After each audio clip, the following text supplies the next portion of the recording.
What's good, y'all? Welcome to another episode of the Off Screen Podcast. I am one of your co-hosts, Aran, aka the Anime Anthology, aka CEO and Editor-in-Chief of Off Black Magazine. And I'm Tento. I'm the gaming division of it.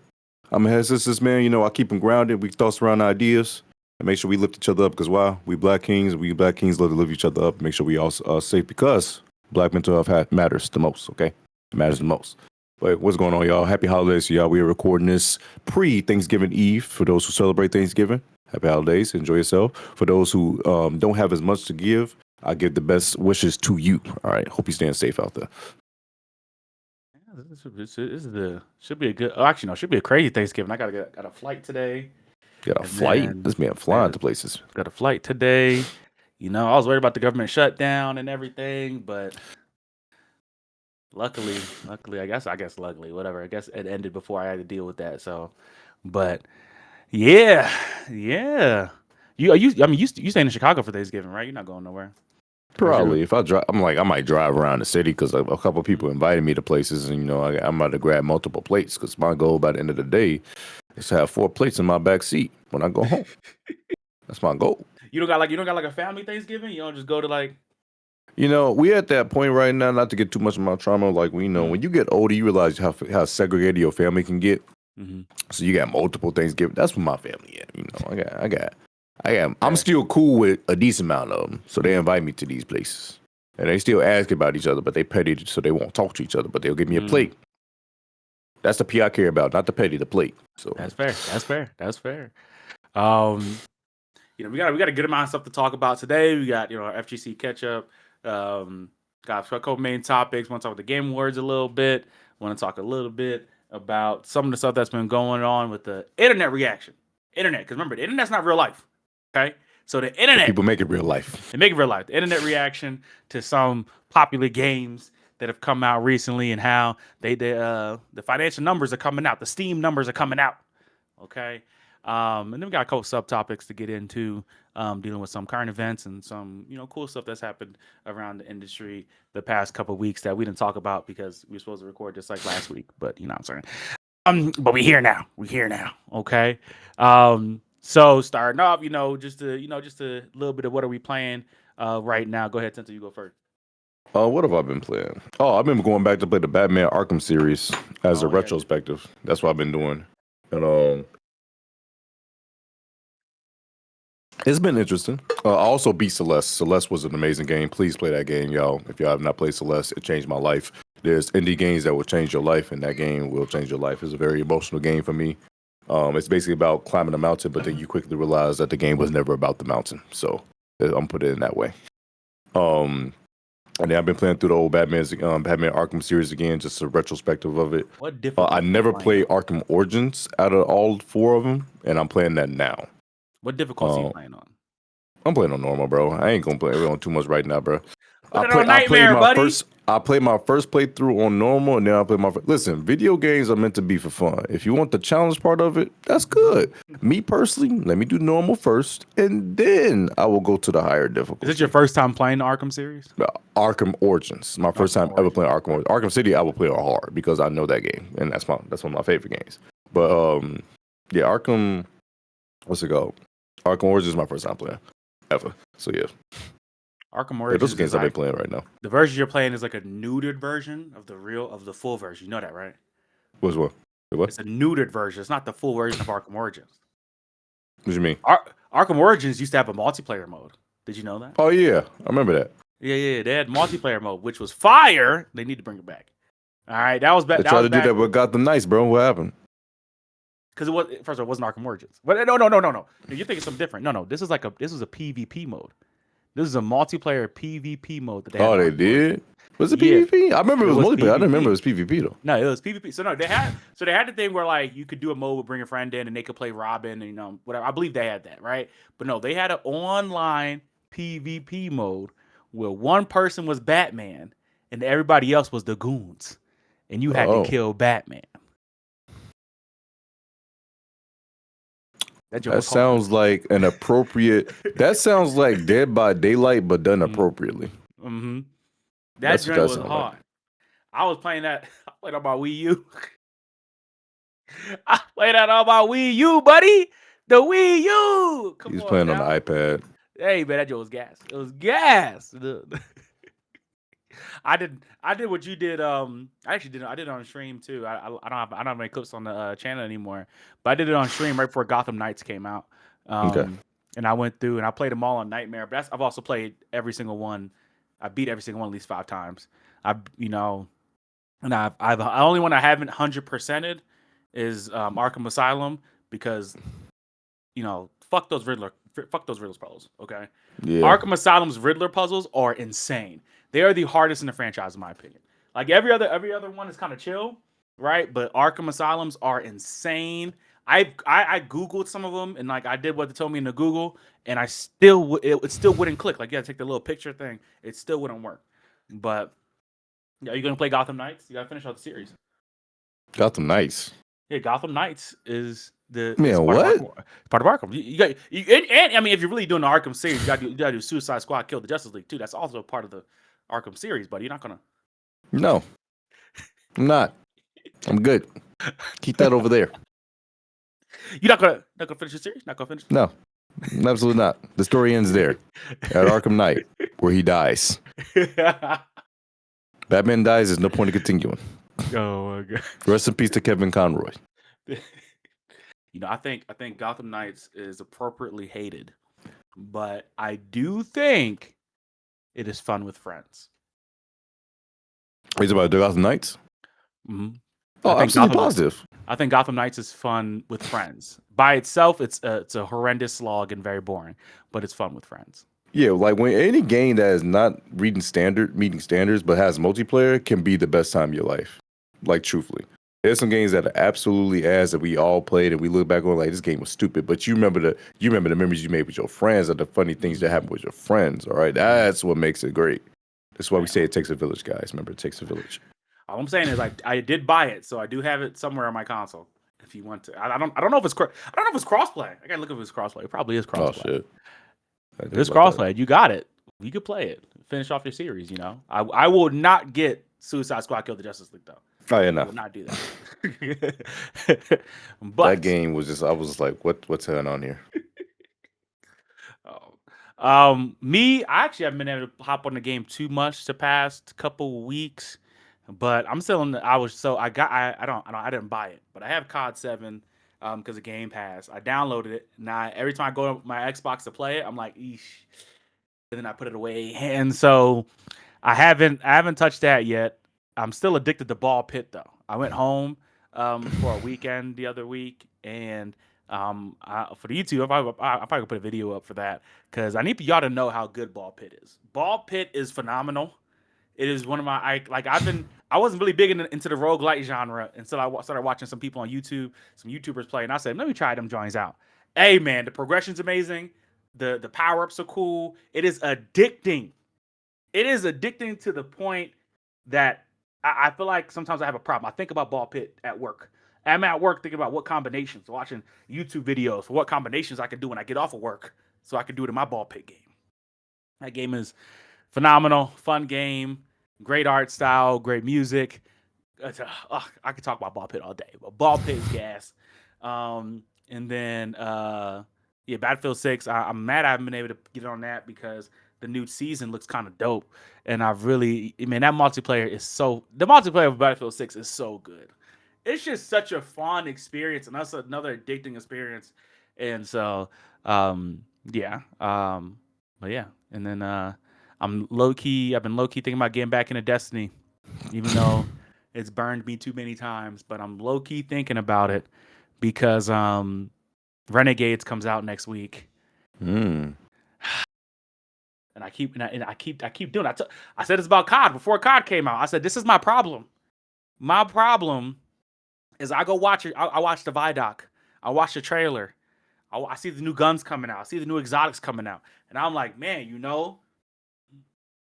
I might have some time around the holidays. I might have some time to log some hours, and so thinking about getting Destiny 2 Renegades. If the Year of Prophecy goes on sale, I will buy it. If the whole year goes on sale for like $30, I will buy it. My wallet will be opened. It will be cracked. It's Waluigi will be open. Wallace is crazy. That sounds like something Waluigi would look for. And I will pay for it. You know, and then I'm gonna go ahead and read about it and do everything and talking about reading about it. Great segue into quick little ad for Off Black Magazine, and then we're gonna get right into the main points of our pod today. What's good, y'all? It's Aran, aka the CEO and editor-in-chief for Off Black Magazine. If you made this far through the video, I really appreciate you, and you're just one step away from checking out all the amazing articles and stories we have for you on offblackmag.com. If you go to the link in the description, you will find multiple stories on anime, manga, comics, and hopefully in the future, video games, and so much more. We're working on more events and doing more stuff with the community. So we'd really appreciate it if you click that link, check out an article, and also tell us how you feel. Thank you, and let me get you back to your regularly scheduled program. All right, so get to the first main point of the day. As always, what is going on in the FGC? What's going on, my man? What is going on in FGC today? Well, first off, we had betas being announced and whatnot. So one of the betas that was announced was Invincible Versus. If you guys do not know, Invincible, the show, the great TV show that's on Amazon, they decided to make a fighting game. It was announced last minute. Well, not last minute. I'll say it was announced. It was out the blue for me. I was not expecting to make an Invincible fighting game, but they did. And if you guys do not know, I'm a big Cecil fan. And Cecil's in that game. And he's pretty damn funny. I got to play a little bit over during the weekend. They had the first closed alpha for it. The feedback that I've seen was absolutely mostly positive. A lot of people like how the game felt. The biggest thing was the fact that a lot of people didn't not too down 2XKO, but the one thing about 2XKO that a lot of people didn't like was that it had no motion controls. It's all simple inputs, so it's only a forward and one button or hold a button. Whereas Invincible has the option of having that forward and one button, or just press the button for a special attack, or you can actually do the motion control, being the classic input of like down back or down forward or diagonal forward. You know, you have those inputs. You have the option. People like having that option. So that was a big W for them. Gameplay feels fluid for most people. People are complaining about the animation, somewhat about the game, but overall, how the game, people complain about the animations, but how the game felt, people love how the game feels. The game feels great to them, fluid. The combos feel nice. The system feels good. Characters are creative. Knowing that they have more creators they can add on to it feels great. It's really a good time. So as far as I say, Invincible is going to be a game I watch. Me playing it per se, I'm not the best at tag fighters, but I do enjoy watching tag fighters. So I'm gonna give it a dabble. I'm gonna give it a try. But it's definitely gonna be something good to watch, and it will definitely be at these fighting game events in the future, for sure. For sure. I feel like you're late to this. I feel like they announced Invincible Versus months ago. Did they have about the closed alpha boards? Oh, the closed alpha. Okay. I was about to say, I think the biggest critique of it, and this is like the thing that I worry about too, is like at a certain point, you just get a lot of characters that are just Superman light. So it's like it's gonna be interesting how they mix up some of the fighting styles, because once you get off Earth, for the most part, everyone flies and punches things. So it's like,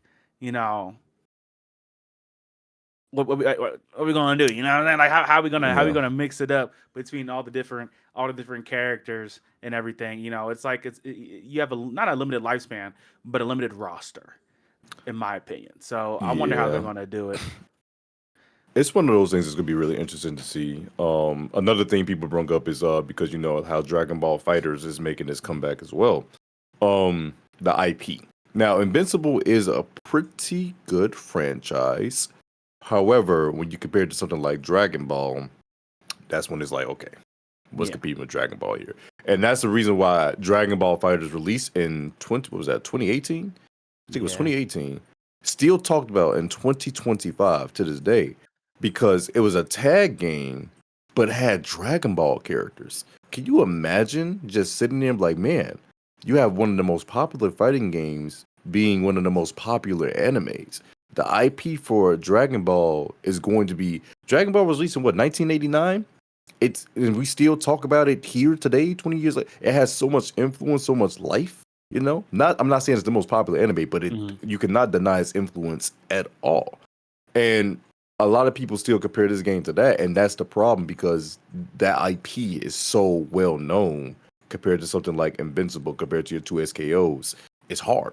It truthfully is hard to compete with something like that.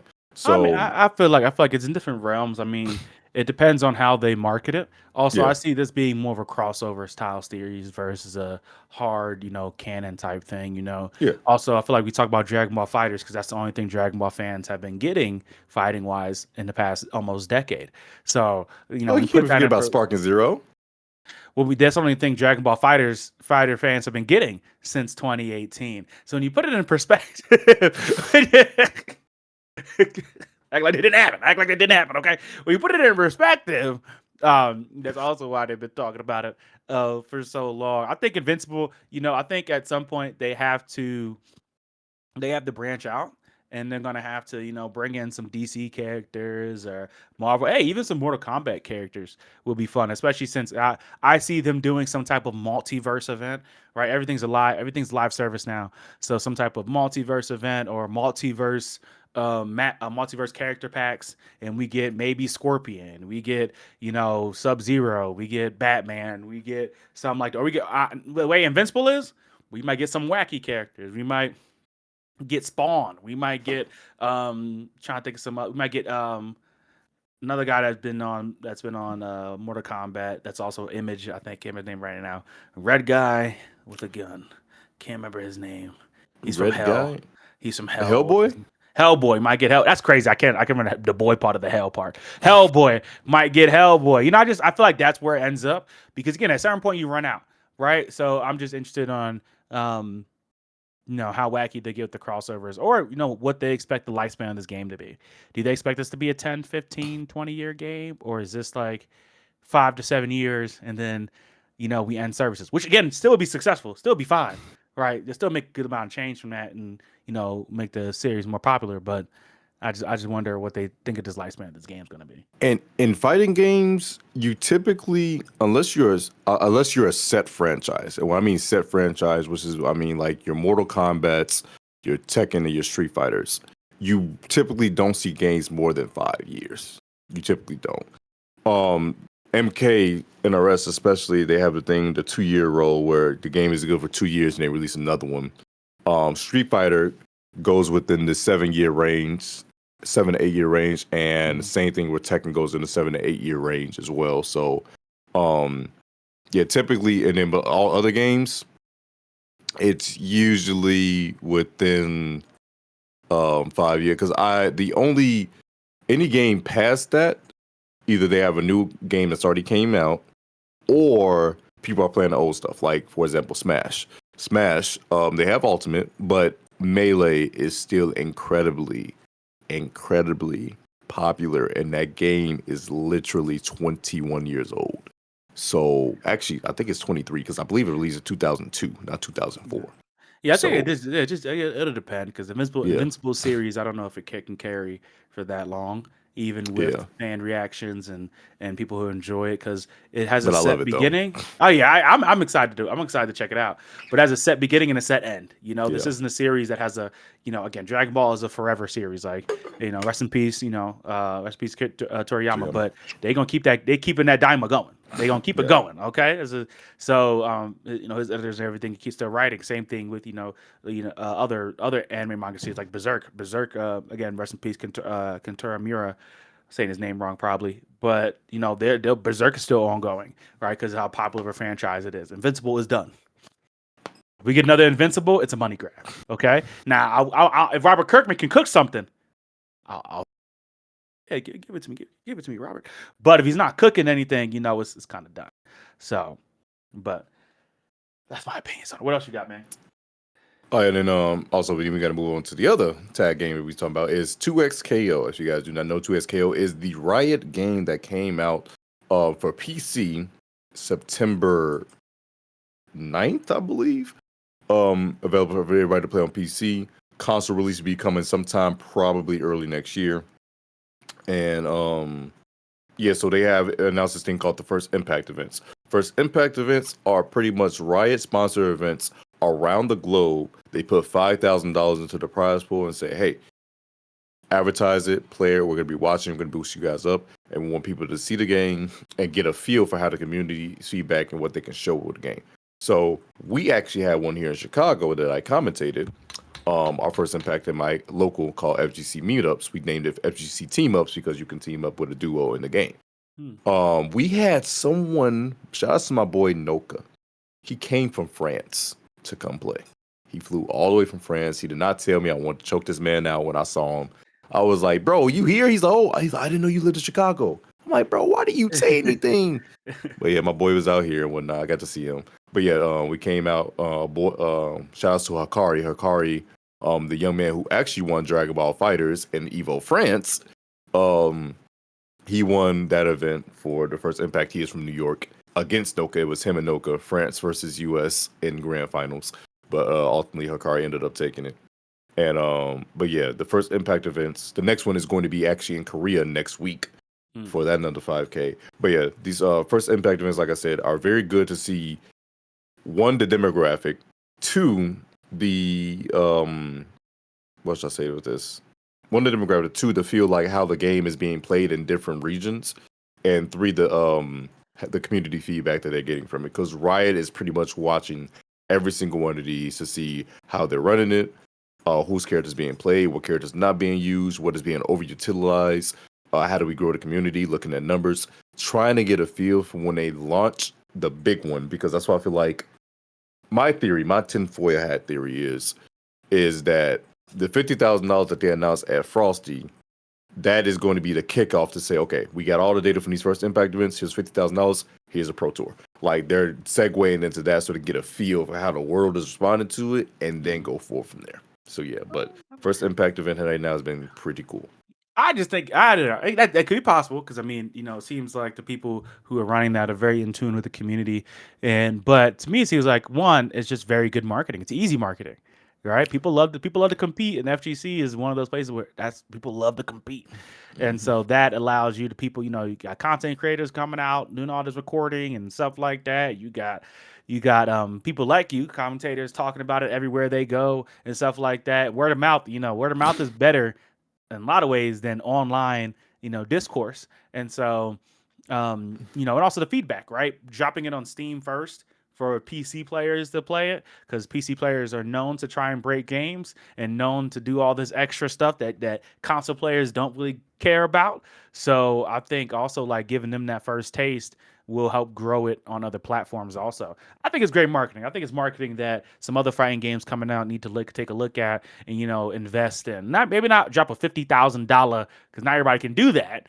But, your up and coming fighting game might be important to, try and get some local tournaments, go to some locals and do some stuff like that. And, if you got an alpha, put it out there and see how the community responds to it. Because end of the day, if you're a fighting game, if you can make it in the FGC, that's going to help the lifeline of your game for a long time. And so, I mean, there's been a lot of failed fighting games that have come out the past 2 decades, and a lot of them they try to cater. I think it's I was watching something. I was on Destiny actually, and there was a Destiny creator, and he was like, "You need to cater. You should be catering to the people who want to level up 3 characters." I'm like, no, like that doesn't make sense, right? But for the FGC, it does. It makes sense to cater to the person that's going to not necessarily go to the tournaments, but who want to compete, right? Because this is about competition. And so I think that's like the biggest difference. That's the biggest importance what they're doing. Like this is great marketing. What 2XKO is great marketing, because even if you lose, you go to that local, you lose, you're gonna tell your friends, "Hey, bro, you need to play this." I don't play League of Legends. Hey, it's not about that. It's not about that. It's like the anime. It's like the anime they came out with. It's like, man, League of Legends characters. I don't know who they are. You don't need to know who they are. Just a good anime, right? Same thing. They're trying to get to the point where people are like, you don't need to know who these characters are. Their backs. It's a good fighting game. Just come and play it, right? And so, I think the marketing is really important. So, doing a great job with that. Definitely so. Yeah, marketing is important. People are seeing that now. Like marketing, how you advertise a game, how you advertise, how you put it out there for people to see it. Because like, no one's gonna play the game if they don't know about it. So you need to know about it. And so yeah, like I said, First Impact is definitely getting a couple eyes on it. So that's been very cool. other than that, FGC wise, we do have Street Fighter League that's going on. Street Fighter League for EU and the US side of things. If you guys do not know, they have this league where people get to compete for their region, and then the best of each region from Street Fighter for US, from EU, and from Japan get flown out to Capcom Cup at the end of the year, well, at the end of the season, so they can actually go ahead and just go at it. All three of the best regions go at each other and see who is the best overall. A really cool thing that they do. So right now, EU and the US have been going at it. EU is actually, I think it's happening right now as the time we're recording, or it's wrapping up. But it has been very intense because nothing's crazy than a team battle style of you going against another team and y'all giving each other advice in real time, and seeing that happen in real time in front of a live crowd is very intense. So that's another thing that's been going on. But fighting game wise, we are pretty much in our season where we're wrapping up before we get ready for the top of the year, where everything starts to happen as soon as spring hits. Yeah, so if you guys don't know, fighting games during this winter's season usually is our cool, our chill season, no pun intended. So we're just over there relaxing, kicking back. Couple of the pro tours end around this time, but most of the time there's no big things going on. But as soon as March hits, spring hits, everything picks back up, and it is go time. So yeah. Okay, yeah. So people mentioned FGC. Stay tuned. We're gonna be talking about more of the tournaments that come up as they come up, and more of the celebrations, the controversies, everything that goes on throughout the season and throughout the off season. Get into like our first topic of the day. I wanted to talk about the Game Awards nominations. Now, I do play video games. Not gonna lie, but do I play video games at the frequency and with the ability to sit here and play all the games that's on this nominee list? Hell no. I don't know how people. I realize everyone lives a different life, and I applaud anyone who's able to get through 90% of the games on here. Okay, I wish I had more time to play more games to be able to accurately say like with an intention, this is game of the year, right? But if we go to the game of the year nominations, I haven't played any of these. Everyone keeps on telling me to play Expedition 33 a lot. Hades 2 has been giving very good feedback. Hollow Knight has been giving great feedback. Same thing I heard with Donkey Kong. I've heard pretty good things. I've actually heard good things about all these games, but me personally, the game that's expected to win is clear. Yeah. Yeah, I see. Expedition 33 is on Game Pass now, so I am gonna play it. I'm not one for turn-based games. I'm very picky about the turn-based games I play, and I've played a couple. I played a couple that I really enjoy, but most of them I don't like too much. But people keep saying that Obscure is like the perfect turn-based, which I feel like is bias. Okay, recency bias. Okay, there's some really good turn-based games out there. Recency bias and all that. Hades 2, I really want to try out because Hades 1 was phenomenal. I actually did get to play that one a little bit. Hades 1 is phenomenal. Great game. Hollow Knight 1, really good. So like all these games look good. Now, there was some controversy a little bit because people were mad that Arc Raiders was not up here. So interesting. We're mad about Arc Raiders not being up here, but it did invite the conversation because Arc Raiders uses AI generated voices for some of their characters, NPCs, and stuff like that. And so it's like, as AI generation, it has become more popular in video games, like Where Winds Meet, that new Chinese game, uses AI generated voices for some NPCs and all that stuff like that. It begs the question: should an AI generated voice, anything, if a game that uses AI generation, should it be allowed to count in any? I would say in any mainstream gaming award competition. I don't know. I feel like that's kind of like the way we're going, where at some point some games you won't be able to tell. Because they're still going to use artists, they're still going to use people and stuff like that, and animators, but I don't know. There's no AI generation, what's it called? Game engine or engine. So it's not like they have that yet, but I know they're going to try and make one. Yeah, it's gonna be interesting. Real quick, just because I just want to see who's. Let me see who's in the content creator of the year category. Who you got there? Okay, I don't know 3 of these individuals. The burnt peanut's hilarious. I see his clips on on Instagram. That little peanut's funny as hell. Yeah, I don't know 3 of these individuals. I do not know 3 of these individuals. Which three? Peanut, Sakura, and Kadriel. Okay, I don't know Sakura. I don't know Kadriel. So I don't know two. I know Peanut. Yeah, I don't know Burnt Peanut. I haven't heard anything about Burnt Peanut. But yeah, I just want to know what that category was. But yeah, when it comes to the category, when it comes to AI usage and whatnot, AI is one of those things that we all have to talk about because it's becoming more and more prevalent. AI is not bad as used as an assist tool, but when it's dead as becoming the thing that's taking people's jobs is when it's an issue. AI has its benefits when it comes to, like I said, I think I said this last time. When it's like a freaking, what's it called? It's discovering where the cancer cells are in your body. You know, it can discover where cancer cells are in your body, where it can form. That's cool. That's cool use of AI. Anything where it is legit, like I said, take away jobs, replacing the love that goes into the art and the direction of a game or any type of thing of that matter, that's when it's becoming a problem. That's what becomes a problem. Generative AI, exactly. Yeah. Two types of AI, right? And it's like I even hate this title because there's a Game Awards snub because they weren't snubbed. I feel like, and this is like I think the biggest thing with every year with games is that you get to the Game Awards and people act like, their favorite game has to make, the best game of the year, right? The thing is, every year, I'll say the past 2 years have been great years for video games. Like, we have Ghost of Tsushima, we had Death Stranding 1, we had I'd have to go back and look at some other games, but we've had some amazing games the past 2 years. And so for a lot of people, like, your favorite game ain't gonna make the list. Your favorite game ain't gonna make the list, okay? There's been a lot of great games that come out, and I think Arc Raiders is one of those games where for a lot of people it's a really good game. Me, I haven't bought it yet. $40, 2 maps, extraction shooter, that hasn't sold me, right? But for a lot of people who have played it, they think it's an amazing game that a lot more people should try. And I'm not, saying they're right or wrong. But my thing is with like these types of things, like your favorite game may not make the list. There was thousands of games that came out this year, and a lot of them are really good. And even so, when people are talking about it, they're like, it didn't get game of the year, but I believe it is still in best multiplayer game. Yeah, so it's still in best multiplayer game, which is the category for multiplayer games. If you win best multiplayer game, you are that best from the Game Awards standpoint, the best multiplayer game of the year, which I could see Arc Raiders winning. I want Peak to win now. I'm not gonna lie.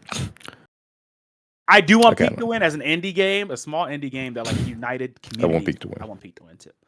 I do want Peak to win. Not gonna but lie. I could see Arc Raiders winning. I could see Arc Raiders winning just off the strength. Because that would be pretty cool. But yeah, Arc Raiders is most likely because of the more popularness of it. Can definitely see it becoming a thing that, becomes prevalent. So yeah. I've heard great things about Split Fiction, which is it went on sale. So low-key, I thought about buying it so we could play it. So I might end up buying Split Fiction at some point this month. December, so that we can play it. Elden Ring Night Rain to me on this is interesting. I've heard good things about it, but I've heard a mixed reaction to Night Rain. I've heard like they had a lot of some patches out and stuff like that to fix the game to make it more fun to play for the people that do play Elden Ring. To me, it's Battlefield 6 or peak. I told you, you already know I'm addicted to Battlefield 6. That game is amazing. Love it. I feel like it should be. I feel like it needs more consideration. But and their post-launch support has been phenomenal. The only thing, the biggest controversy for Battlefield 6 is stop tying challenges to the Battle Royale. That's the only thing people complain about for the most part. Like there's some people who complain about, the guns don't shoot correctly, right? They fixed that. They've done minor fixes. You watch it, read the patch notes. They're fixing everything in patch, right? But that hasn't been the biggest thing. The biggest controversy, people have been like, stop forcing me to play RedSec. I don't want to play it. Right? RedSec is fun though. Hey, some people want to, some people don't. Right? I don't feel like I should be forced. I like RedSec. Challenge to play RedSec. That's my opinion. RedSec's fun. That's all I'm saying. I don't feel like I should be forced to play it, but Red Tech is fun. I'm not gonna say it's not, but yeah, I think. But I think the last thing I want to talk about is there. I just read that for the best fighting game there was some a little pushback, which I cannot see it right now. Where's that? You was just hovering over. It's right there. You hovered over twice. There we go. I don't know how I missed it. Right. So, and this is why I just read. Actually, I just have a link up there that I just read, but it said that the only technically new release in here is Fatal Fury Seed of the Wolves. 2XKO is not on consoles and technically still in right out of beta, is still in beta, and everything else is either a remake or a legacy collection. Yep. I feel like this is good for the game, for the fighting game FGC. Like they like we should. Do you agree with these picks? Do you think that this is what should have been the top 5? We don't have too many fighting games out right now. That's unfortunately, if we're being real. These are the only things we have, so it is a limited category. If I'm being real, 2XKO is most likely going to take it. Fatal Fury. You know what's crazy? Fatal Fury's marketing. Did you remember Fatal Fury marketing? I don't. Fatal Fury's marketing, bro. First off, Lily was marketed at a WWE event.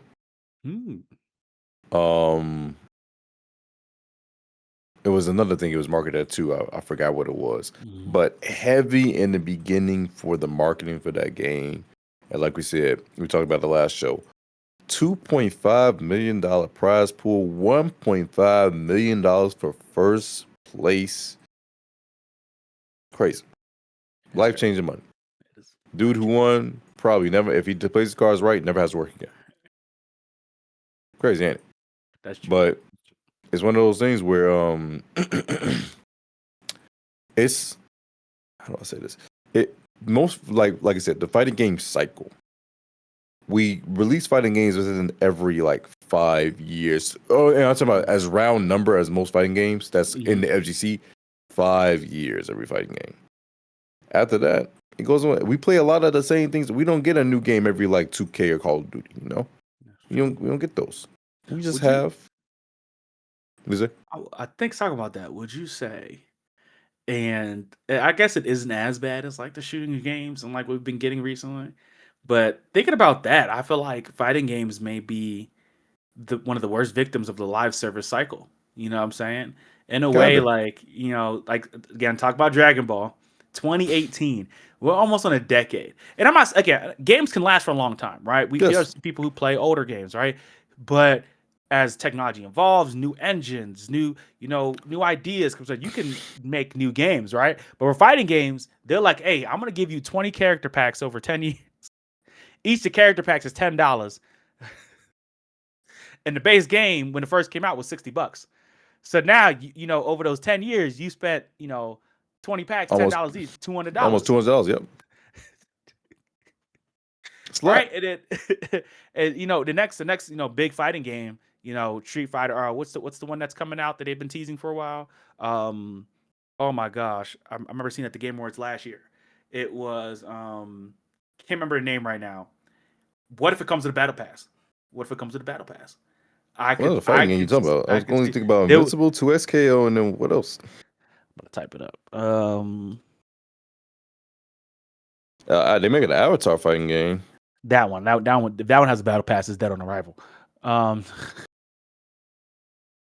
was the Game Awards last year. I'm trying to remember. Virtual Fighter? Virtual Fighter, yeah. That one hasn't come out yet, right? Yeah, Virtual Fighter. That one was announced last year, and I could see it coming out with a battle pass. I could see it. You know what I'm saying? That's the world we live in now, right? They're not only going to keep this game for 10 years, they're also going to give you a battle pass with a paid option to buy some coins so you can buy a skin or you can buy a different way that you're not seen. What's it called? You're oh my gosh, I'm forgetting terms. Words are hard, brother. I know. But that battle pass is gonna be rigorous, along with character packs. Hey man, they about to take some fight FGC people for a ride. Okay, they gonna get $500 out of you in 5 years. They'd be like, pay for the battle pass, pay for the character packs, pay for the base game. That's gonna be $70 or $80. That's all I'm saying. Pay for it all. Pay for it all. All right. Deal with it. Figure it out some other way. Yeah, it's gonna be a lot. You ain't lying. Yeah. You ain't lying. And it's one of those things, like I said, in that category, where it is tough. Like, it truthfully is tough to think about, damn, how are we going to, how do we make this happen? How do we, like, differences? And, yeah, it's frustrating. It's definitely frustrating. It's one of those things, like I said, for traditional games, like I said, that's why fighting games are so, like, I feel like it's a niche category as well, because, like I said, it has replay value for the FGC, but to the rest of the world, like, you won't, like, for example, and this probably could happen to you, for Mortal Kombat, let's say this, for example, you don't think about Mortal Kombat on an everyday basis, but I guarantee you went to a cousin house, or you went to some of your, like, your uncle house, something like that, and you saw them playing on the side, or like some random family, I could beat you real quick. Let me hop on. That's what fighting games is. That's what fighting games is 9 times out of 10. You don't think about them to a casual person. You don't think about them unless your cousin's playing in the room or your family playing in the room real quick, and someone say, "I'm the best. Nobody can beat me in this house." Then you get challenged. Then you want to sit down and play for a little bit. Probably the best 30 minutes of your life, playing with around, just laughing, saying you cheating, this, that, and the third. But after that, you probably won't touch a fighting game again for the next 3 months, if that. That's fair. That's why it is for a lot of people. For fighting game wise, like, you won't sit down by yourself and play a fighting game. Most people, that's usually just us. Other people, you're playing a single player game. You're playing Call of Duty with your homies. You're playing a multiplayer game with other people and your friends. So that's why I say it's a hard category, because it's like we play fighting games as a community with us for a couple of years, and then we get another one. Whereas Game Show Awards, that comes out every year. We won't usually have a fighting game coming out every year, That's not going to usually happen. So yeah, I think like the most like fighting game I've played was Injustice, and Injustice DC versus what was it? DC versus Mortal Kombat, was that what it was? Yeah, MK versus DC. Yep. Yeah, MK versus DC, and then Mortal Kombat 11. I want to say right after 10, right after X. Yep. I think that's what was I played. But those ones, I mean, Injustice. And people have the issues with Injustice because of the skins, but I will say Injustice had a great loop for people who aren't like full FGC, because in a way, oh my gosh, in a way it was like not a shooting game, it was like a looter shooter. It was a looter fighter. Okay, you had that, Injustice 2 had the best customization by far in a fighting game. Like, by far. A looter fighter. You fought, you won, you beat through you got through the different towers, the online towers that allowed you to unlock some gear. You could put a gear on your Batman to make your batarangs fly 0.5% faster, but them batarangs look fucking fire, okay? Them batarangs look crazy. Hey man, right? You could put the chest armor on that glow in the dark that allows you to take base hits for less than 2% or something like that. It made the online a little broken, but it also made it really cool, because you could see it could be Batman versus Batman and it looked totally different, right? But they all have different abilities, and you could like scope out like that. Like Injustice, like the gameplay loop, it was a looter fighter. You could that was amazing. And then Mortal Kombat 11 had the Crypt. Yep. They had the story mode and the Crypt, and I played a lot of the Crypt. Like the Crypt was really fun. Like going through, exploring, finding different cosmetics, but then also having to fight in the random jump fights, having to do puzzles in the Crypt. There was all that kind of stuff like that. That gameplay loop was really fun. And those are probably like the two I got the most into. Like Street Fighter, Virtua Fighter, trying to think of the other ones. They've always been arcade games to me. Tekken, the arcade games. So like I only really played them, like you said, if I was at somebody's house and they had them, or I was for some reason at an arcade and I was like, oh yeah, Tekken, let's go hop on some Tekken or something like that. Yep. All right. I've never I've never really thought of buying one, because also those are games that never have real story modes. They have mission. If they have any type of story mode, it's mission based, or tower based, and that's it. Mortal Kombat has a story mode, had Crypt, had all these other modes that gave stuff, I guess for me, that's not fully heavy FGC stuff to do in the game that wasn't just fighting online for 20 hours, which again, It's cool, but I feel like that's why it's hard to get like the casual audience into them, and you know they mainline so hard with the FGC, which again is smart in my opinion. Try there's any other categories that I feel like we should talk over. Best sports and racing. Ooh, we are really in a drought for good sports and racing games. When was the last time you played? What's the last time you played a racing game, bro? That's a great question. That's great. I'm about to the new Grid Legends is on Game Pass, so I might get that. What? Not Grid Legends. No. What's that? What's that PlayStation game? Not PlayStation. What's the game? There's a new racing game on Game Pass. I'm not thinking of Grid Legends. I'm thinking of something else. What is it? I'm not a big Forza fan. I'm just trying to. There's a new one. I have to find it out. Random game he talking about? Nobody know that game, bro. You know Grid Legends. Stop playing. That's an older one, but I'm trying to remember what the Crew Motorfest. That's what it is. The Crew Motorfest just got on Game Pass, so I might try that. I remember the game, The Crew. Remember that game? Came out in 2023, but it's supposed to be on. I think they just put it on Game Pass, so I might try that. But I mean, the three racing games. This is F1 is a racing sim. These are two cartoon racers. I wouldn't even say these arcade. These are like cartoon racers. And between these two, Mario Kart is more popular, superior, yeah. Right? And then the next we have is two soccer games. Yeah. 2K and Madden used to be on these lists, man. They used to be 2K here. And Madden is the exact same thing over and over and over. That's why I stopped buying them. It's like we're getting the same thing over and over and over again, bro. I can't take that. Mario Kart World, this new innovative thing. Sonic Racing with Cross Worlds is cool, but just bring back Sonic Riders. That's all we want back, for real. Rematch is actually the one I want to win this because it's very innovative. It's cool. It's interesting. Made by the same people who made Sifu, which makes it like you can see the combat elements within you playing freaking soccer, which is hilarious. But it's you're into it. I can't speak too much for FCF 21 because I never played those games.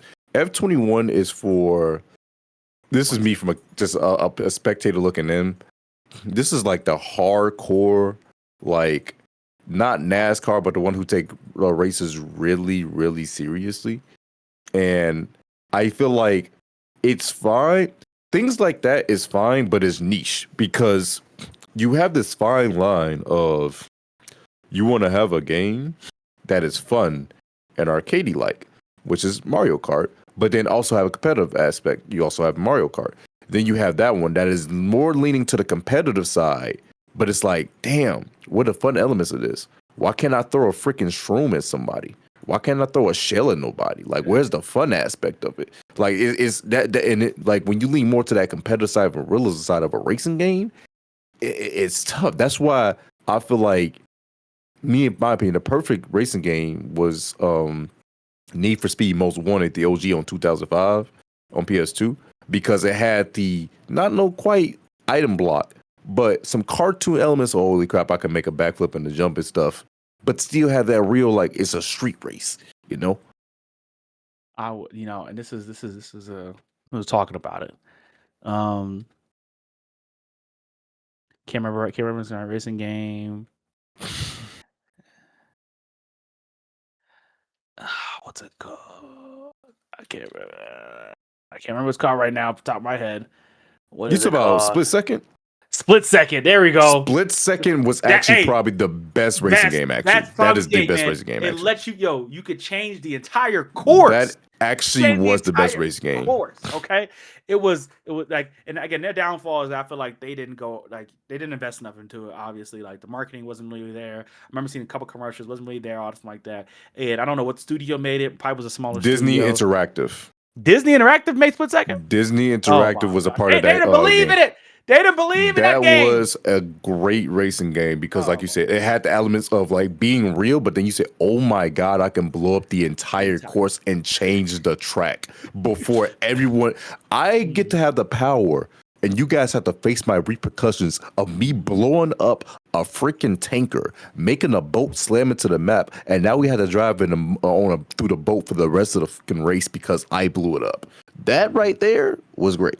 No, they should have made a second one because they could have leaned even harder into it because it's about making split second decisions, right? Yeah. How am I going to change from not for my benefit, but also to f over the people that I'm playing with, and that you be driving, you charge up your meter, press the button. Boom, now this whole big concrete slab is coming through the court. Boom, boom, boom, boom, boom, boom, boom. Knock over 3 people. The ground go out. You fly off the edge. I'm like, what's going on here, right? Like that. Man, Split Second was one of the best racing games ever because it just made you think so much while you were playing. You couldn't just like Mario Kart. I love Mario Kart. I could turn my brain off while I'm playing Mario Kart. I just got to make sure that I'm turning correctly, get my boost right. Like, there's not, especially if you're playing like computer and you're not playing like the super hard level, like you can kind of turn your brain off and just finish Mario Kart. Split Second, even against the computer, you couldn't turn your brain off because the computer used to. I remember I went back and played Split Second like 3 years ago. The computer was some a-holes. Okay. You think you in first place, you good. Next thing you know, jump over your head and then blow up the tankers. Next thing, now you flipping around and now you in 4th place. And you like, whoa, you the computer. You're not supposed to do that. They just dropped an exploding barrel on me as I was driving, bro. The computer did that. Not even a real person. So they should have bought. Split Second is probably one of my favorite racing games of all time.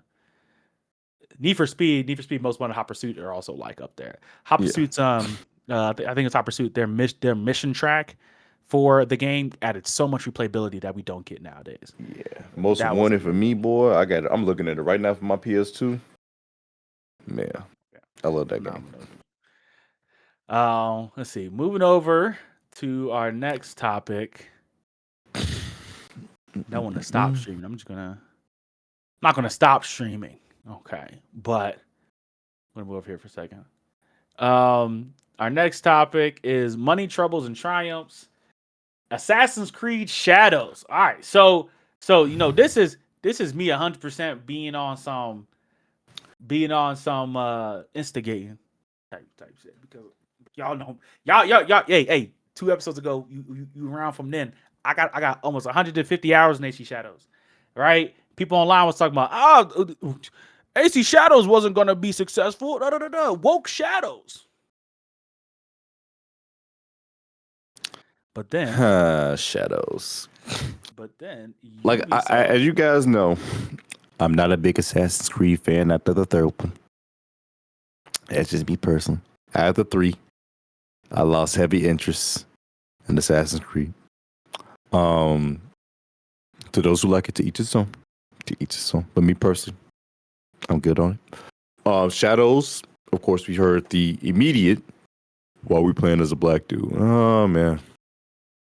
You guys just hate black people. There's any chance you get. Just as soon as there's a Negroes weren't assassins. You're playing a game, a fiction game about assassins, but you draw the line not at a person jumping off a 125-foot tower into a haystack. Not when a person is shooting a crossbow across the map and hitting someone with precision accuracy in their neck to kill them. Not when a man jumps off a freaking 40-foot tall building onto a person, does not break their legs, it kills them and just runs off perfectly.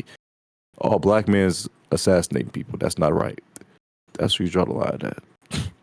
Just say you don't like black people and we'll get out of my face, bro. Please. But yeah, Shadows. As I've been hearing, a lot of people have been loving that game. I have heard a lot of people love it. And I get me being on a lot of people. Assassin's Creed Shadows is a good game. Not the best Assassin's Creed, nowhere near that. But top 5 for me. Like it's top 3 for me. Like it's a very fun game that post-launch has been a little iffy, but just the base game is really good, in my opinion. And so there was a financial call with Ubisoft, and there's people saying, "Oh, it's not going to sell." AC Shadows is what's going to make Ubisoft go out of business, or Ubisoft go out of business, even though they don't need an excuse. Ubisoft don't need an excuse to go out of business. Okay, they've been releasing some trash, some doo-doo the past couple years. Okay, games in bad states, games not very good, right?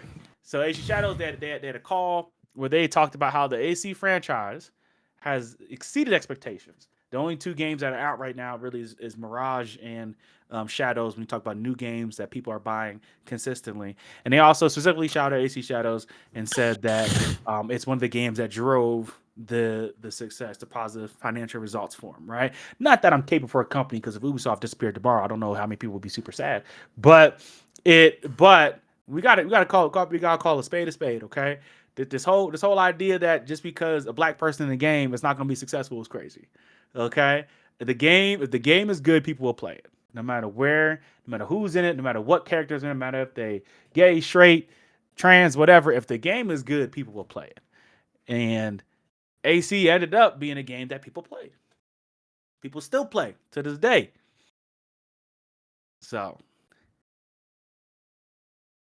I keep going in. But popular franchise for sure, and people are still going to play it because Assassin's Creed is a franchise that sells. That is just a thing about it. The thought of the act of Icon being this random dude who can parkour on anything, go through different timelines, kill people, and run away and jump through a haystack. The whole haystack element, like people are like, what's Assassin's Creed? I can jump off a 500 feet building into a haystack and be cool. That just feels amazing. A lot of people love that, you know. That's true. A lot of people. I mean, that's also it's just like in general. It's like, even like Valhalla to me is probably one of the worst of the franchise. Bloated, huge game. If you want to finish everything, takes over 100 hours. Super. Like I didn't play. The only Assassin's Creeds I haven't played is Mirage yet. I'm gonna play Mirage, and then Valhalla I didn't play. And I think every other AC game for the most part I've played, except for like the side scrollers and like the phone game. Like I haven't played those ones. But like for mainline Assassin's Creed, I've played probably about 90% of them. And I stopped at the Greek one because that one was huge, and to me, it had no purpose. Like it was just like at a certain point, it got to the point where maps are big for no reason. This map is huge, and I'm traveling, and I spend more time traversing the map than I do playing the game. I traverse the map, go to a castle. It take me 15 minutes to clear the castle. Then I got to run another 10 or ride a horse for another 10, 15 minutes to go to the next location. Like at some point, I'm doing more horse riding than I'm actually playing the game. And I'm not saying like Shadows does have a little bit of this issue too, in my opinion. But that dynamic weather and the dynamic seasonal system does. It's a gorgeous game. But that's not something the old games had an issue with. Like travel time was not the biggest problem, right? And I think that's like, and this is a sidebar. Like when people compare Shadows of Ghost Tsushima and the Ghost series, that's probably the biggest thing. That's the only thing I'd put straight above, right? Everything else is contentious. Straight above Ghost Tsushima versus Assassin's Creed Shadows is there's more exploration, there's more curiosity in Tsushima. I can't talk about the new one, but Tsushima than Shadows. Like Tsushima, you can fight bears. You running through the forest and a random bear come out and start beating your ass, right? So you got to be a little bit more thoughtful and careful. You can go hunt deer. You can do certain things that allows the game to feel more alive. And in Shadows, that doesn't exist. In Shadows, you start running down a mountain, and the game starts trying to make it hard for you to get down the mountain. Like you start sliding and flipping and doing all stuff like that because you're trying to run down. Like they expect you to stay on the path that they've set for you. While Tsushima definitely expects you to go off that path and try different things and find different places. And so with Shadows, I just feel like people were giving it people were giving it a lot of stink for a game that fits inside the Assassin's Creed world. Right, and does kind of what does better than what we've gotten from in my opinion, last two entries in Valhalla, not counting Mirage, and Valhalla, and I can't remember the other one. I can't remember the Roman or Greek one, whatever that one was called. What was that called? Origins? Not Origins. Origins is Japanese, not Japanese. Egyptian. It was amazing. What was the game you said? Was Origins? It was like the Roman one.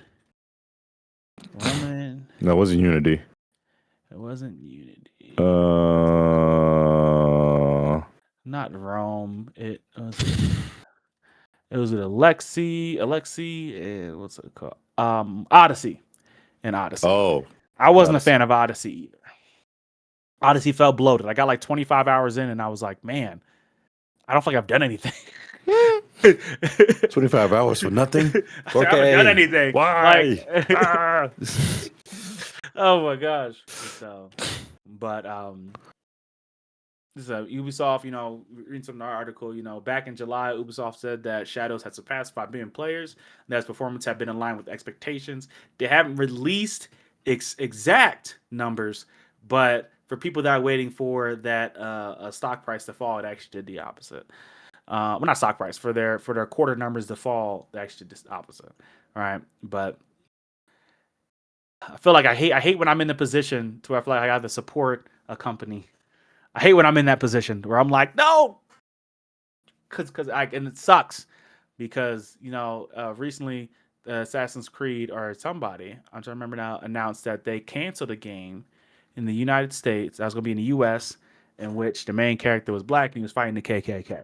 I don't know how true that is. But that was a rumor that was going around. So again, another reason why I'm like, man, if that's true, that pisses me off because I'm like, that could have been fun. Yeah, here it is. It's a. Again, we don't know how true this is. I'm reading this off of IGN, but there was Assassin's Creed set during post-Civil War period, canceled last year. This was October 9th when this was reported. Canceled last year due to increasing concerns over U.S. political climate. It was reported by GameFile, so I'm going to theirs instead. They said the new game would have brought the history-spanning series to one of its most modern settings, the American Civil War, and more so the Reconstruction period that followed in the 1860s to 1870s. In this Reconstruction era, Assassin's Creed, gamers would play as a black man who had been formerly enslaved in the South and moved west to start a new life. Recruited by the series assassins, he would return to the South to fight for justice in a conflict that would, among other things, see him confront the emergence of the Ku Klux Klan. And that's according to interviews with 5 current and former Ubisoft employees who spoke to GameFile on the condition of anonymity. I think my thing is, you did Connor, you did a Native American man in America fighting against colonization. He lost, of course. But in the end, his father would, Edward Kenway ended up being a different man, right? But the story, I still think that Assassin's Creed is overhated. But we already had that. I could just continue with that. You think they're gonna allow a game of the franchise that big to kill white people and the Ku Klux Klan? That the Ku Klux Klan is still alive to this day and they have laws to protect them? You think they was gonna allow that to happen? We was killing the white people with Congress. We was the Native American in America. We was killing them then. Yeah, because they got disorganized, and now you have the Ku Klux Klan, which is a very active clan to this day that they do not want to acknowledge that it's still active to this day, but it's very active to this day, and you get the chance to kill them and talk about them. Oh yeah, they wasn't gonna let that fly at all. Oh yeah, that game was gonna go through that game would have reached the level of the Supreme Court like Mortal Kombat did when it first came out. I'm letting you know that right now. Hey, I don't. Oh, that game would have been fire. Imagine the antebellum, the South. Yeah, I'm sorry. This is one time I got to bring up a Twitch chat. Someone said, and he said, wasn't that happening in Mafia 3? And yeah, and guess what happened in Mafia 3? Damn near flopped because Lincoln Clay got killed by the Ku Klux Klan in the beginning. Well, tried to get killed, and then he go back to go for revenge. And what is the least talked about Mafia of all time? Mafia 3. That's true. That's exactly my point right there, Ant. Mafia 3 was not talked about for that very reason. That's true. As much as I would love it, they will not let a black man do that. I feel like they underestimated the culture, right? Because in the scoop, they say that 3 sources told GameFile that word filtered through the company last July that management Paris had stopped development for 2 main reasons. Online backlash that spring to the review of Yasuke. Now, the thing is, the game ended up making money. So, be damned. And then the second thing is concern that the political climate in the United States was becoming increasingly tense. Now, my thing is this. You release a black assassin that's killing the Ku Klux Klan. I'll buy 5 copies. You need to be successful? Call me up. I got you. At this point, $70, I'll buy it. I'll buy it. Come on. at this point for me, it's not even about the game. It's just about them trying to protect this shit, and that's what irritates me about it. Like, it's not even about the game at this point. Y'all just dead ass don't like black people, and y'all don't like the thought that, yeah, we're gonna be killing Ku Klux members. That's my only thought about it. That's truthfully what it is. You're afraid of the backlash that will come about from who? Racists? That's about it. The people that weren't going to buy the game anyway? I think there's a mission in kind of ways that's about racism in America. Like, there's a straight mission about it. And you ain't, man, come on. We could keep, man. They talk about some. I remember when Assassin's Creed Shadow coming out, like, oh my god, you killed this high ranking thinking thing. I'm like, you had a chance of, like, you don't have to do that mission, and or you can do what you want. Like, damn, you really out here complaining about something that you control in a video game. Well, you press you control the button. You press the buttons. Dumbass. Man. The other thing, talk about troubles and triumphs. Trouble-wise, COD 7 is not doing well in player numbers, engagement. I'm not going to get to, because again, I haven't played it yet. So next time we talk, I'll probably talk more from the perspective of someone who's played it. I'm going to play the zombies. The zombies looks good. The multiplayer, I've heard great things about the story. Now that story. I saw a clip of someone turn it into a plant, and I was like, okay. But hey, it seems like, again, I'll talk next time from someone who's played it. They've gone too far left, right? We had Black Ops 1 and 2, trippy, right? That was fine. Hallucinations, all that. MK Ultra, boom. The numbers, Mason, the numbers, right? Yeah. Cool. Black Ops 3, we went off the rails. Went off the rails, okay? Now we went too far in the future, we went off the rails, okay? They tried to reboot. It was bland. In my opinion, it was a little bland. The seasoning wasn't there anymore. The seasoning that we need wasn't there anymore. The Masons weren't there as much, Black Ops 6 to me was too grounded, right? We got to a point where Black Ops isn't supposed to be the story wasn't supposed to be super grounded, right? I think Black Ops 6 is a decent campaign. I give it like a 6 or 7, but it's not a great campaign. It's not the 9s, and that we were getting from, again, 1 and 2, right? Not the great campaigns of the past, right? It was still cool. I enjoyed it. It wasn't great. Could have been better, right? Then we get this one where they just went off the rails. They just went off the rails. Putting you on, again, I don't know why they keep doing this. Nobody comes to the campaign to play a Warzone map. Nobody comes to this for that. Nobody's coming to the campaign to play on some big old Warzone map and do fetch quests. Okay? No one's coming to Black Ops to fight giant monsters. Like that one Black Ops 6 quest where you in a facility and find the 4 keys and you fight zombies and stuff like that. I thought it was cool. But what next part I'm about to say, and even with the people like in the end game, what the problem is this, and I think this is the problem. They want to make a zombies campaign, but they can't. That's the problem. If this was a zombies campaign, and again, the narrative was a little bit different, boom, boom, and it could be like a zombies campaign should be multiplayer, but if narrative was a little different, it was Rick Toffin, it was that group, we're doing something campaign based.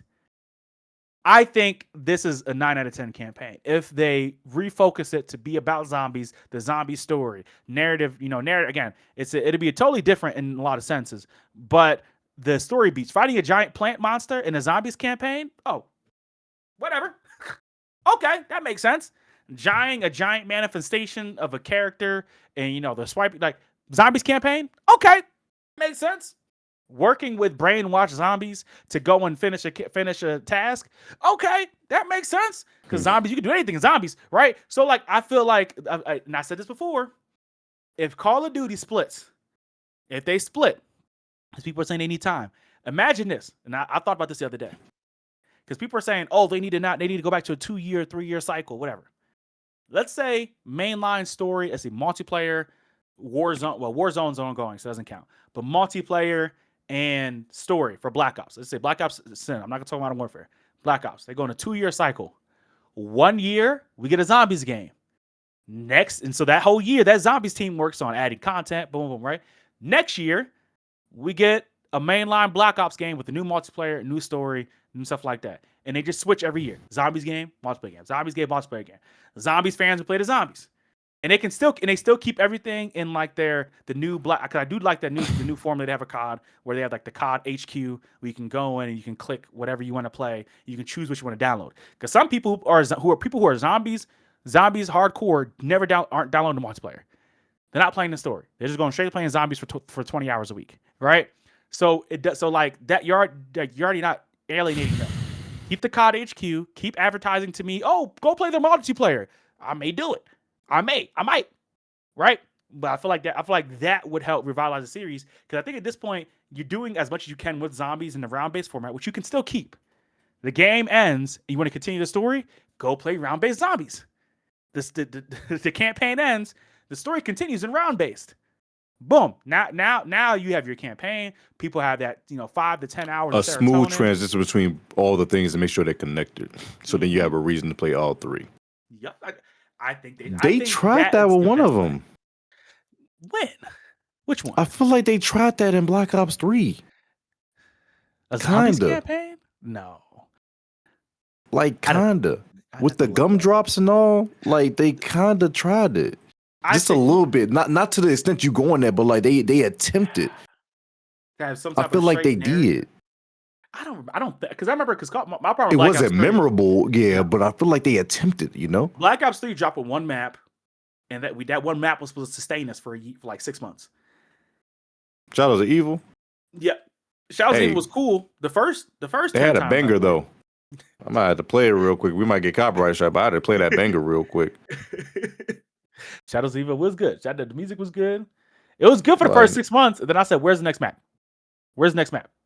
What's going on here?"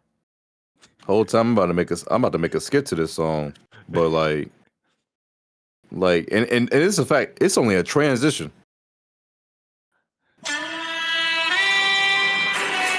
This is the best thing ever about the thing. That song was hot. That was a transition between rounds, but it was the best 7 seconds of your life. That's all. Because I was like, "Word." That saxophone. I'm a sucker for a saxophone, bro. When I hear a saxophone, you got my heart. They'll do what they think. Yeah. That's what I'm saying. It's like and this is so like something that was big. That was a thing. Black Ops 7 usually drops. So every time Black Ops 7 is dropped, and everyone expects it, it's going to have this huge Steam numbers. Have these huge numbers. It had a lower player count on its launch day than Arc Raiders and Battlefield 6. And as I said before, as I said this again, like 2 podcasts ago, when we talked about Black Ops before, I don't think Black Ops is anything that pulls a Battlefield 6 player to Black Ops at its current stage, right? Black Ops back in the day used to I got Battlefield. I remember Battlefield 4 came out, and at the time I think Black Ops 2 or 3 came out. I can't remember which one. I dropped Battlefield. I was like, all right, I gotta hop on Black Ops, okay? I gotta hop on Black Ops. All right, I gotta do what I gotta do. Okay. But now in its current state, there is nothing on Call of Duty that makes me want to drop drop Battlefield for it. There's nothing that they're selling to me that makes me want to drop it. And as someone who plays more zombies than anything else, that's another thing. It's like I want to play new zombies maps, but I also like to dabble in multiplayer. I'll play like 3 games, maybe 2 games of zombies, then go hop on multiplayer. Now I'm gonna play 1 game, 1.5 games of zombies, and then go, I'm gonna play Battlefield. And then the game don't see me for a week. And I think it's just the story matters. I keep telling you, the story mode matters. Battlefield 6 story mode is mid, but it got people in the door. Got you recognized with the gameplay, different mission base, play with it got you in the door, right? You don't need a great story. I think a great story would help your game sell. It does help your game sell. If Black Ops 7 had a 10 out of 10 game story mode, they might have broke records, but because of mid story. And the main thing is that people are saying that hey, if you're a Black Ops fan, people are saying that the multiplayer is exactly what you've been waiting for, but that's not selling the game. For me, that's what it is. Like, so that for me, that's what it is. So, like, for me, when I think of Call of Duty, when I think of Battlefield, I think of multiplayer. I don't care about the campaign. Campaign is the last thing I'm thinking about. I'm thinking about the time I'm playing with my friends. I go right into campaign is like the time to kill while you're waiting for the game to download. That's all it is. That's truthfully what the campaign is in today's standard for Call of Duty and Battlefield. Yeah. You pop in campaign because you're waiting for the other things to download for multiplayer or whatnot. That's all it is. I haven't taken a campaign seriously since Advanced Warfare. Actually, I'll say Ghost. I like Ghost campaign. I like Ghost campaign a little bit. That's the last campaign where I was like, okay, cool. After that, I don't remember anything about them campaigns, bro. Anything. But did you buy Black Ops 7? No. Why not? Because I didn't care for the multiplayer. Fair statement. But it would be the multiplayer. The only reason I was considering it was because my friends are playing it. But then again, I'm at that point right now where games are $70. And I'm like, am I going to buy this $70 game where I'm probably going to play with my friends for probably 2 months and then probably not play this ever again? Would you play 60 for a zombies game? Zombies campaign? 60 for Zombies campaign. What about a dedicated PvPvE zombies multiplayer? Would I pay for that? Oh yeah, it's $2. It's called Left 4 Dead 2. That whoa. Left 4 Dead 2 don't got a campaign though. Yes, it do. Oh wait, it does. It did have a campaign. Left 4 Dead 1 did. Oh yeah. But I'll play Left 4 Dead 2. It's called zombies, but a COD zombie. Yeah, I saying get a COD zombies campaign, a 5 to 10 hour campaign, PvPvE multiplayer. And then round-based zombies all in one package. Yep. Left 4 Dead 2. Survival mode, campaign, PvPvE, where you can go against either the CPU with your friends or you can go with a 4v4. And you can make custom maps. Sounds pretty good to me. You can do all that. And add mods. You do all that on Call of Duty too now. Yeah. And I can do that over there for $2. Hey, man. Just saying. Hey, man. Just saying. Story part. But yeah, no, but I agree with you, man. Yeah. It's just one of my things where it's like a lot of people, there's some people like me that look at it like, is this justifiable for me to spend this much money on this game that's giving me half the packages, and I know that I need to spend more money to get the packages, like the extra DLC maps, the new guns, the zoo zombie. Like, I'm paying $70 already, but then I know at the end of this game, I'm gonna be paying another at least $70 again, only for the new game to come out with another $70 within the next couple months. Like, because nothing's worse to me. Like, because I still follow a lot of Call of Duty channels because they did a lot for me when I was younger, and I see the game come out. I'm like, cool. And then as soon as February hits, they talk about the leaks for the new Call of Duty. I'm like, so do you think it's a yearly cycle that's killing Call of Duty? Truthfully, if I can change one thing, let Call of Duty be on a 2-year cycle. So you're saying it's Black Ops and Modern Warfare. So you're saying so basically it's a 4-year cycle. Every Call of Duty. So we get Modern Warfare every 2, and then Black Ops. So it'd be like the Olympics. Every time we get the Olympics, we get a new Call of Duty. Like, truthfully, like every 2 years we get another game, because same thing with 2K too, because there's no reason to spend $70 on the same thing. Like, because I think we talked about 2K. I don't know if we said there was like, remember the jump from 2K13 to 2K14? Yeah. Do you remember how it looked visually from 2K13 to 2K? When we first got the PS4, we was like, oh, there's no feeling that would be replicated for that. We look at 2K26, we just like 2K14 and 2K15, those jumps, whoo. We was like, damn, this shit look good now. Now it's just like, the graphics don't mean nothing to me no more. Where's the good gameplay? You guys are just rushing the same thing every single time. That's true. I mean, well, I think we'll have to see, because if the numbers come out the way the Steam numbers are looking for Black Ops, and even with Battlefield 6 in 1 month, I believe, broke Battlefield 1's record for the most sold Battlefield game of all time. It's a good game. Of all time. I will get with them at those that. numbers. And remember, Battlefield 6 took after 2042, 3 years after 2042. So they cooked for about three years before they dropped. It's a good game. Then I mean, hey, if the Steam numbers and the sales numbers come out, it's not gonna be to the end of the quarter, so we're not gonna find out till like February or March-ish or whatever what the real numbers are. Maybe it'll change. Maybe they'll change their approach. Maybe they'll change their approach. Battlefield 6 is nice. When I played a little bit of time with you in multiplayer, I had a good time. When the time I'm playing with RedSec right now is a great time. Like I'm telling people, it's cool. It's a good game. Cool game. Moving on to our subtopics. The Gabe Cube. Speaking of Steam, the Gabe Cube, man, the biggest. The most. I think this is the most. So there used to be so there was an old Steam box, and this is the context map. There was an old Steam box, did not sell well. The controller was ugly, but it makes sense for people who play PC. It has like mouse stuff on it. I might if you're on YouTube, you'll see me. I might show it on here. Had like this with the old controller and the old Steam box looked like. Did not sell well at all.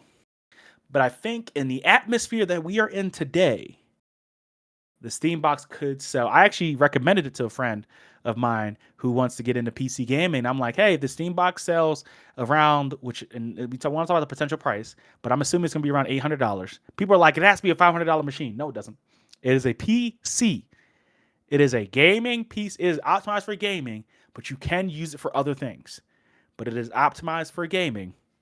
When it comes to $800, then that is a great PC to buy.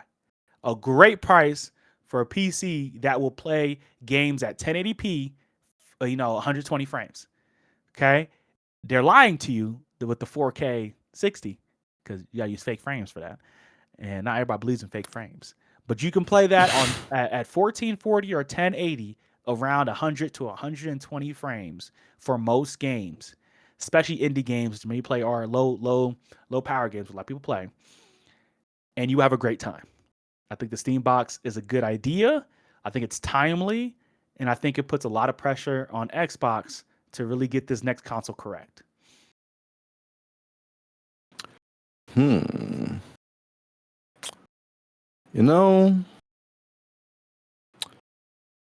the Steam, with this new Steam gadget here, I'm sorry, I automatically think about the fighting game within me. I'm sorry. Mm-hmm. So the biggest thing we have an issue is, as you know, PlayStation is our go-to console for a lot of this stuff.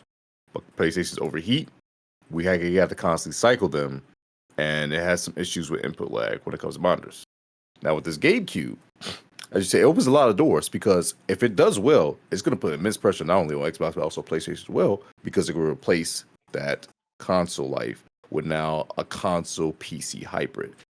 Xbox has already started, as you said, started going to this route because the Xbox Series X is pretty much a PC, and especially with them allowing that the Steam games to be on Xbox, it's like, damn, you can high-key play God of War on Xbox. Damn, you can not the Series X yet, but you get what I mean. And you can also play you can play Spider-Man, Insomnia, Marvels on Xbox. Wait a second, this is kind of yeah. So the pressure, I feel like this is shake things up for the positive because, like how I was scared to go back to all fighting game stuff, but for Street Fighter 6, when they released great netcode, crossplay, and decent balancing, they put so much pressure on all the other fighting games. I still feel like to this day, Street Fighter 6 is the best fighting game right now because of putting crossplay in for allowing everyone to go in through, still available to play on PS4 and the old gens, and like rebalancing all around. When you put a system like the Gabe Cube out there and it's good, then it's like Xbox. Okay, I got to step it up because I got to compete with this thing. PlayStation. Okay, I got to step it up because I got to compete with this thing. Because if you give a subpar product and that thing that does everything, people are going to go over there. I'm going to give it a buck. And that's what I love about this healthy competition of when you build your product up to make other products be like, okay, now we got to step up. That is what's great. I hate like, man, we ain't going to, no. They're going to outdo you. And you're going to go out of business unless you do the same thing they're doing. So do it. That's what I like to hear. I think it might push play. I mean, because I think Xbox, and I was thinking about the main difference between these two, the Steam PC and the new Xbox console is that it is a Steam PC while Xbox is a console. I think the biggest strength that Xbox will have to lean into, and it's the thing that they've been kind of trying to lean away from, is that you are a console maker. You lean too far into PC where you're like, hey, on the next Xbox, you can write a Word document. You lost me. because I could just buy my Steam PC. They still have to focus on that console experience, because being able to, something that the Steam PC, we haven't seen a full, they haven't released everything yet. We haven't seen like the full rundowns and stuff like that. Is that when I want to go play my Xbox, I press my button, it goes do do do, the sound goes up, take the Xbox home screen, I press one button, boom, in the game. Right? I'm not expecting the Steam PC to, I was like to be similar experience, but not the same experience. Right? And so Xbox with this new next one, which what they're doing, with the Windows 11 experience, which they've been doing on the Asus ROG Xbox Ally, and they've been shipping out to other Windows capable devices for the handhelds and for your PCs, is that you can now have this, console-like experience on your PC. That is something they will have to fully refine by the next console. Because if they do not, and it's too PC, if it is, because I was telling, I think about it, there's something that's really important that the Steam PC you will have to do, and they were talking about this, and I forget which review I was watching, but they were talking about this, is that, like I said, they say it is a 4K 60 possible machine for most games, right? If you use fake frames and stuff like that, right? But you have to go into your settings because it's still a PC. I have to press pause. I have to go into my settings. I have to pick all high, low. I'm gonna have to change the VSync. I'm gonna have to do all these things. Turn my AMD FreeSync on. Turn my NVIDIA whatever on. I'm gonna have to go do that, and that takes a console gamer out the experience because they have no clue what the fuck to do with that. I gotta change my TDP. I gotta change my all this like that. That takes them out. And Steam knows that because they're like, we're a PC, and they've been adamant on saying that this is console-like, but not a console. Xbox cannot have that issue. I cannot boot my Xbox up, play my Steam game, and then have to go into the settings to fix the settings. If I have to do that, I think they fail. There has to be a type of, and I think they are trying to roll that out now. Again, I might put that on the screen for the YouTube video, but I believe they're trying to roll out a way they have recommended settings for certain things. That has to be standard. Now, if I want to go out and change it myself, having, a customization is always nice, but I should not have to do that for every game. 99% of the games I play on my Xbox should be plug and play, whether they're Steam, whether they're Xbox, whether they're Epic, whether whatever game service, it has to. That is what makes a console different than a PC, and that I think it will see how the Steam box does it, how the Gabe Cube does it. But if the Gabe Cube has that experience and Xbox doesn't, Xbox loses. The ease of use, the fluidity. I can see that, and I could agree. Does the PS6 follow its multiple PS3? Does it follow its PS3 ancestor and bring the Steam store back to PlayStation? This is all PlayStation need to do, and they win. I promise you. This is all they need to do, and they legit win.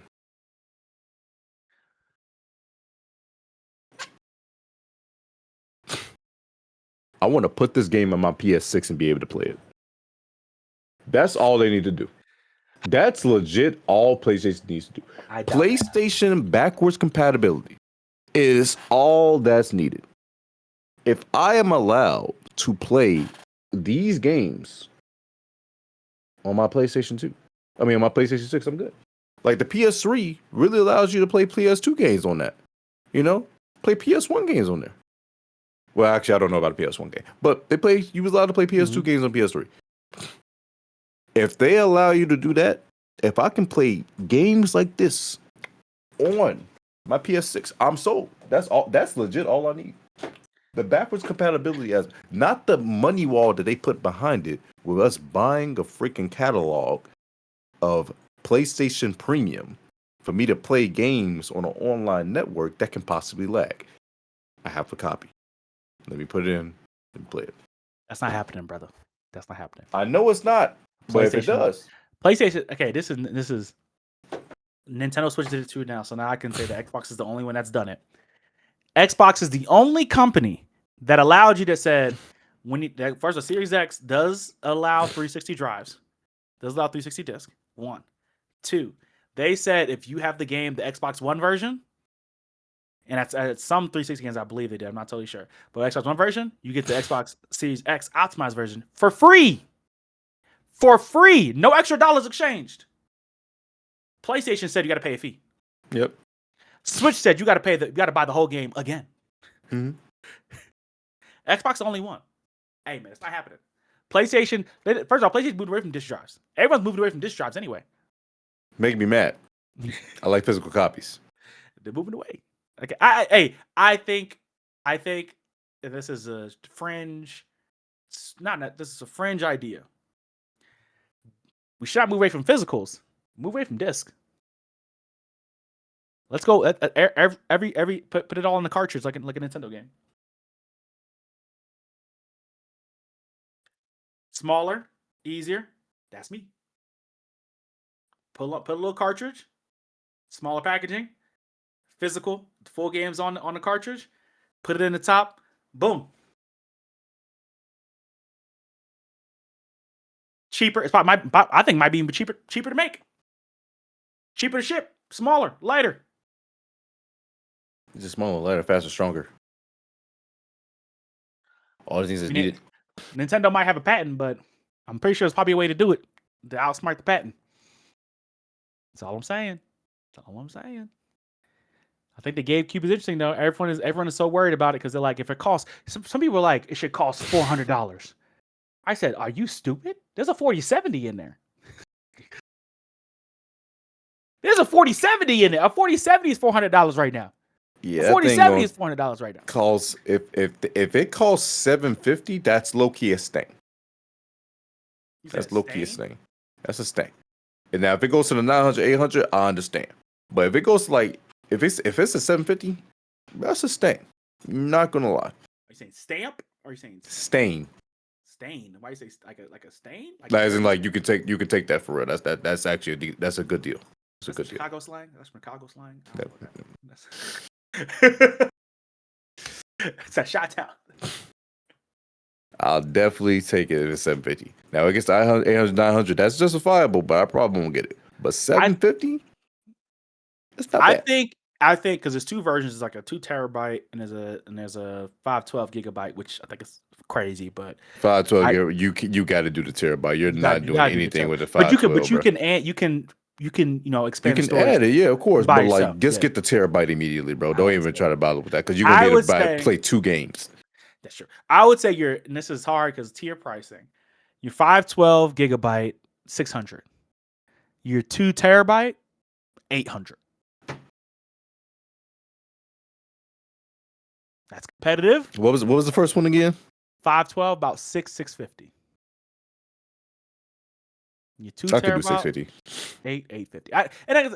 And I think that's a fair pricing for it because the memory costs the most for the usually in the 2 things. You're gonna get similar specs, all that. That's what I think. I mean, or they'll be really close. They'll either be about 200 apart, or they'll be really close. It'll be like 850 and 700. Like it'll be like that, like just off the memory. But I think 800 is the sweet spot. You go to 1,000, I might as well just buy a regular PC. You go above 1,000, I can build a PC that's just as good or better, right? And it's all parts. I don't worry about anything, right? I don't got to send this back to Steam to get it fixed, right? I can do this all myself. You go below 600, you're operating at a loss that is unsustainable. So because I don't think this is a $10 million copy sold thing right now. This is maybe I think they sell 5 million at most. Right? Because it's the first iteration of a modernized version of it, and people still have to get used to it. So I think at most you sell like 5 million. So I think that 800 range is the perfect sweet spot. The last thing I want to talk about today kind of goes in with the Steam box. Is if you've been paying attention, if you are a PC gamer, and this is what also makes this very funny to me, because I'm about to, as somebody who plays games on PC, I think I've always thought the argument was funny. RAM prices are increasing. Oh dear. I'm about to look it up. I'm about to show you, but I'd say a current RAM price. Let's see. So this is I like Tom's Hardware, but AI RAM is squeezed is finally hurting to hit PC builders where it hurts.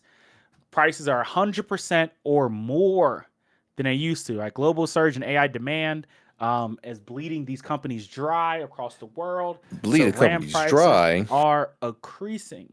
Reports indicate that DRAM prices have increased 171.8% year over year. This is in euros. I need to find what here it is in USD. I can't even read this, but the price has sharply increased. And this is something that I've always thought was funny because for the best of our testing, the G is now only offered by third-party sellers, which a 64 gigabyte kit that used to be low as 1205 is now $500. Now you don't need 64 gigabytes of RAM. You need at most, 2 sticks, right? You don't need a 4 stick mount, or 2 16s, whatever, right? You don't need 2 8s. You don't need 64 gigabytes. But this is here it is, and actually I'm talking in this interview. It said the Corsair's Dominator titanium kits, which are still in stock, so directly by Amazon. The premium 32 gigabyte offering was $160, the lowest price recorded on the model, and Amazon's now selling it for $255. The 64 gigabyte version, which 32 gigabytes of RAM is great if you want, especially when you do 4K. It's $309 in September. It now costs $509. Now, I'm gonna take a shot real quick. PC gamers used to be like, why buy consoles? Why buy consoles? Just buy a PC. This is why it's sometimes hard to justify buying PCs. And this is also going to hit consoles because Xbox Series X is like, at the base price because of RAM, because the RAMs they use is involved in this. But this is like me taking a shot, but it's like this is the convenience of console gaming. I don't have to worry about this per se, right? I don't have to worry about if you're someone who built a PC 5 or 6 years ago, you're like, man, I might need time to upgrade. My CPU's not doing so good. The new GPUs, games, AAA games will only get harder and harder to run on older hardware. They are not making it easier. They're making it harder to run it on older hardware. So you're going to have to upgrade sooner or later. Hate to tell you. Okay? You're going to have to upgrade sooner or later. And it's not looking, these are things that we don't see going down with AI becoming more prevalent. More AI data centers are being built around the world. These problems will only become worse. These are things that when people are like, yeah, that's why I buy consoles. This is why. Because I don't have to worry about this if I buy a console. My console might go up $50, right? I may pay $800 for a console now, $900 for a console now. You have a $1,500 PC that you need to buy more RAM for. You got to spend $400 for that. Man, it's hard out here for a pimp.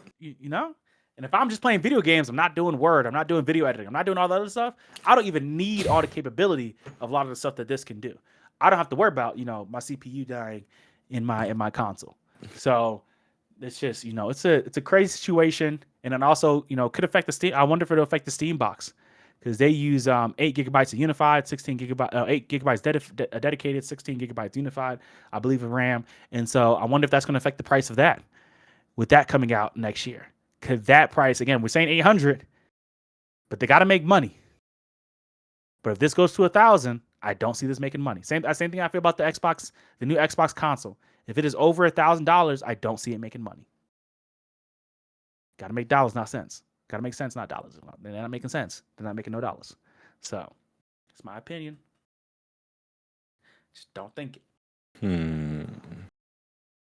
Time will tell when it's gonna happen, but like the spike in, it's gonna affect a lot of things, bro.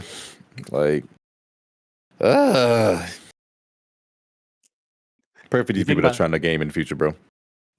Think about updating your PC. Might be, honestly. I might just go through my sponsor, bro. We teamed up with iBuyPower anyway, so shout out to them. I would say, it's always like the best time to buy PCs was 2 months ago. But like to upgrade your PC was 2 months ago, right? Because this stuff's only getting more expensive. So I mean, in 2 months, you might be saying that in 2 months. In 2 months, you might say, man, you should have bought your RAM and your CPU in December. Now your price is up by another 50 or 100%. We don't know. It's crazy. I'm gonna go to the sponsor, bro. We got partnerships for a reason. Using them. Thank God. Thank the Lord. Man. All right, but that's kind of all the topics we have for today. Let's see. We'd love to look at some viewer comments. If anybody has anything that they want to say, they want to chat us up with before we chat. Spread your piece on the things that's going on. He said fees depend on the game. You definitely ain't lying about that one, bro. Please do. Everybody was saying that Claire was going to win by a landslide for Game of the Year and almost the other categories. Someone was saying they like Ball Pit as well, for like you did. Yeah, Ball Pit was fire. What the spicy lady said there needs to be laws to help regulate it. Talking about generative AI. Needs to help regulate for sure. Just like how Napster was a problem in the music industry until laws came out, the same needs to be done with AI. There doesn't seem to be any interest in doing that in the government. From either side, really. I mean, some people on left and right are saying we need to do some about AI, but money is green.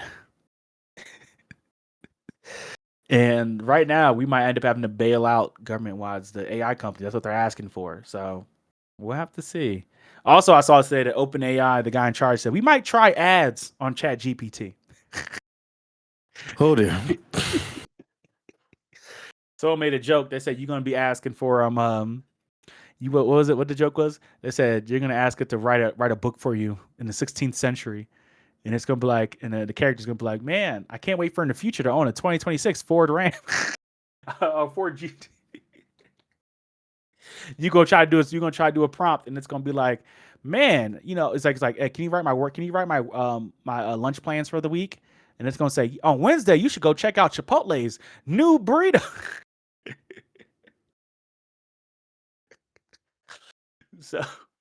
So, man, once money gets around, all these things start getting worse.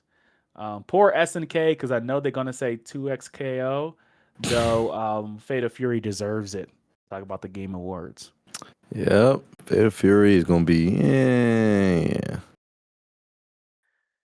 We'll see how that shit goes. All in due time. I think that's all we have right now for comments. Somebody Infernal Ant said 2K Madden used to be good. Hey, people have been telling me the newest Madden's actually pretty good. I haven't tried it, but people have been saying it's good. And I might wait because around the Super Bowl, usually Madden goes on sale. So if it goes on sale around the Super Bowl, I'll think about it. This man's a big football fan. You guys are unaware. He loves the footballs. The football good game. All right, I think that's all the viewer comments we got today that we saw that I felt that need some talking about. But for people on the Twitch, if you stayed this long, appreciate you for listening and watching. People on YouTube, again, if you stayed this long, thanks for listening and watching. So I would say you made it this far. I love you. Love you all. You guys are amazing. Appreciate you. Okay. We're dropping this probably in about a week-ish, I think. Depends how long it takes me to edit, really. But appreciate you guys for watching. And we'll be back in about another week or so with another episode talking about some new stuff in gaming or just some random shit. We have some topics to talk about. We should talk about we should do next episode. We should talk about our Christmas gaming list. Like if Santa could bring you a game, doesn't have to be a real game, but just any game, what would it be? Imagine a game, anything. What would be on your Christmas wish list for gaming? For 2026 and beyond. What would it be? Oh. What is your Christmas list game, bro? Yeah, it's Christmas list game. I just need the Avatar game. That's all I need right now. Hey, man. People say it looked like a Flash game. I think they hate him, but that's just me. We'll find out in due time. But till next time, appreciate you guys. And we will be back in the future. Have a good Thanksgiving. Leave a like, leave a comment, subscribe. One button. Subscribe. Okay. Peace out.